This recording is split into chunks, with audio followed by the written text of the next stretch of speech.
BRS party working president అదేవిధంగా తెలంగాణ మాజీ ముఖ్యమంత్రి కేసీఆర్ గారి మనోడు హిమాంశు ప్రస్తుతం ఇప్పటికే సోషల్ మీడియాలో తన పర్సనల్ ఇన్స్టాగ్రామ్ అకౌంట్ ద్వారా కావచ్చు అనేక రకాల మాధ్యమాల ద్వారా మంచి యాక్టివ్ గా ఉంటాడు. అందరికి కూడా తెలిసిన విషయం తెలంగాణ. అయితే ఇప్పుడు ఇదే హిమాంశు సినిమాల్లోకి అంటే షార్ట్ ఫిల్మ్ ద్వారా కావచ్చు ఇంకోటి ఈ యొక్క సినిమాల్లోకి అరంగేట్రం చేయబోతున్నాడు అని చెప్పేసి వార్తలు చాలా బలంగా వస్తున్నాయి. నిజంగానే హిమాంశు సినిమాల్లోకి ఎంట్రీ అయిపోతున్నాడా? సినిమాల్లోకి ఎంట్రీ ఇస్తే కారణం ఏంటి? మరిన్ని విషయాలు తెలుసుకోవడానికి మనతో పాటు ఉన్నారు తెలంగాణ తెలుగుదేశం పార్టీ రాష్ట్ర అధికారి సూర్యదేవత గారు. నమస్కారం.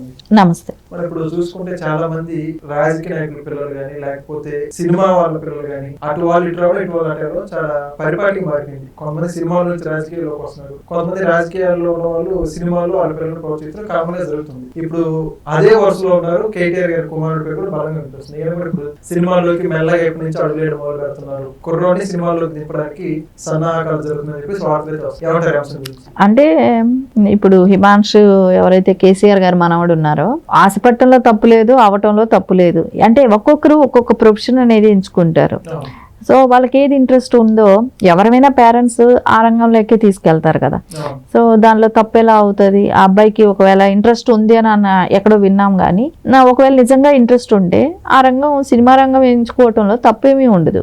కాకపోతే వాళ్ళకి ఎంతవరకు ఎవరైనా రాణిస్తారనేది. ఇప్పుడు మనం చూసాం ఎంతో మంది పెద్ద పెద్ద ఆర్టిస్టులు వాళ్ళ పిల్లలు సక్సెస్ అవ్వని వాళ్ళు కూడా చూసాం. అంటే వాళ్ళ వర్త్ ఉండాలి. సో అంటే అక్కడ వరకు తీసుకెళ్ళగలుగుతారు. ఒక సినిమా బాగా రిచ్ గా 100 కోట్లైనా పెట్టగలుగుతారు, 200 కోట్లైనా పెడతారు, చేపిస్తారు. సరే ఎండ్ ఆఫ్ ద టైం వచ్చేటప్పటికి ఎవరు? ప్రజలు ఆదరించాలి, ప్రజలకి వాళ్ళ యాక్టింగ్ నచ్చాలి. సో వాళ్ళలో టాలెంట్ ఉంటే ఖచ్చితంగా ప్రజలు యాక్సెప్ట్ చేస్తారు. అది నేను అనేది ఏంటంటే ఎవరైనా సరే డబ్బు ఉంది కదా అని వెళ్ళిపోతే కూడా కష్టమేమవుతుంది. అంటే ఒక సినిమా బలవంతంగా చేయగలుగుతారు, 2 సినిమాలు చేయగలుగుతారు. ప్రజలు చూడకపోతే దానిలో మెప్పించలేకపోయాడు అనుకోండి ఒక ఆర్టిస్ట్ గా ఎవరైనా కూడా వాళ్ళు మళ్ళీ ఫెయిల్యూర్ అయిపోతారు. అట్లా మనం చాలా మంది పెద్ద పెద్ద ఆర్టిస్ట్ పిల్లల్ని అందరూ కూడా కనుమరుగైపోయిన వాళ్ళని కూడా చూసాం. కాకపోతే రాజకీయ నాయకుల పిల్లలు కూడా చాలా మంది వచ్చారు, కొంతమంది బ్యాకప్ కూడా అయిపోయారు. ఇప్పుడు కొంతమంది పేర్లు అనవసరం. అంటే సక్సెస్ అయ్యే వాళ్ళు అంటే ఇది రాజకీయం సంబంధం ఉండదు, అంటే బ్యాక్గ్రౌండ్ హీరో వాళ్ళ పిల్లలు కాదు, నార్మల్ గా వచ్చిన వాళ్ళు సక్సెస్ అయిన వాళ్ళు కూడా ఉన్నారు. అది వాళ్ళ వర్త్ని బట్టి వాళ్ళ టాలెంట్ ని బట్టి ఉంటది. సరే రేపు హిమాంశు నిజంగానే ఆ అబ్బాయికి ఉన్న ఇంట్రెస్ట్ మూలాన రేపు సక్సెస్ అవుతాడేమో కూడా చెప్పలేం, అవ్వచ్చు. సరే ఏదైనా ఇంట్రెస్ట్ ఉండాలి, తన మీద పట్టు ఉండాలి, కన్విన్స్ ప్రజల్ని మెప్పించగలగాలి, ఇవన్నీ ఉంటాయి. ఇంకొకటి రాజకీయ పరంగా కూడా వాళ్ళకి అది పనికొస్తుంది. హిమాంశు ఈ రోజున వాళ్ళు ప్రజలకి ఒక ఫేస్ ని ఇంట్రడ్యూస్ చేస్తున్నారు. ఇంట్రడ్యూస్ చేస్తున్నప్పుడు ప్రజలకి అందరికీ కూడా ఒక కేసీఆర్ మనవడు కేటీఆర్ కొడుకు అనేది అందరికి ఒక అవగాహన వస్తుంది. సో దాని మూలాన కొద్ది రోజులు సినిమాల్లో ఆ అబ్బాయి బాగా చేయగలిగితే సినిమాలు కంటిన్యూ అవుతూ ఉండి ఎప్పుడైతే కేటీఆర్ గారు రిటైర్మెంట్ వయసు వస్తుందో అప్పుడు తన ఎంటర్ అవటానికి ఒక ప్లాట్ఫామ్ పనికొస్తుంది. ఆల్రెడీ నోన్ ఫేస్ కదా. సో ఆ రకంగా అయితే పనికొస్తుంది కాబట్టి వాళ్ళ ఆలోచన వాళ్ళు చేస్తారు. దానిలో తప్పను అనలేము.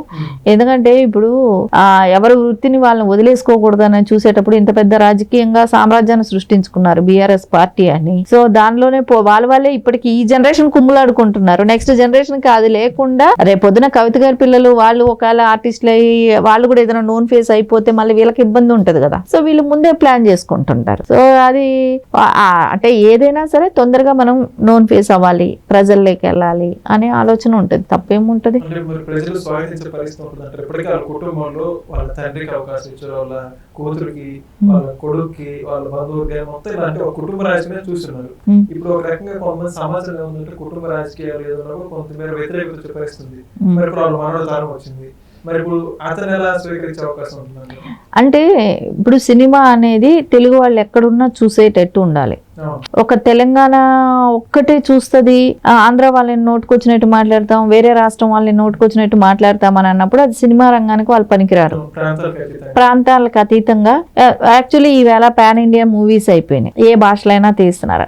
అంటే మేము ఓన్లీ తెలంగాణకే పరిమితమై సినిమా చేస్తామని అంటే అది ప్రొడ్యూసర్స్ కు వర్కౌట్ అవ్వదు. సరే ప్రొడ్యూసర్స్ కూడా అవసరం లేదులేండి, వీళ్ళ దగ్గరే వేల కోట్లు లక్షల కోట్లు మూలుగుతున్నాయి, వీళ్ళే చేస్తున్నా కూడా ప్రజలకు అంతగా రీచ్ అవ్వలేరు. ఇప్పుడు ఎలా ఉంటది, బీఆర్ఎస్ పార్టీలోకి సంబంధించిన వాళ్ళు తప్ప కాంగ్రెస్ వాళ్ళు అంటే ఏంటి వాళ్ళ మనవడి సినిమా చూసేది అని అంటారు. అంతే కదా, బీజేపీ వాళ్ళు పట్టించుకోరు. అంటే ఒక బీఆర్ఎస్ వాళ్ళ వరకే చూసేటట్టు సినిమా తయారు చేసుకుంటాం అనేది కష్టం. దాని మూలన యూజ్ లేదు.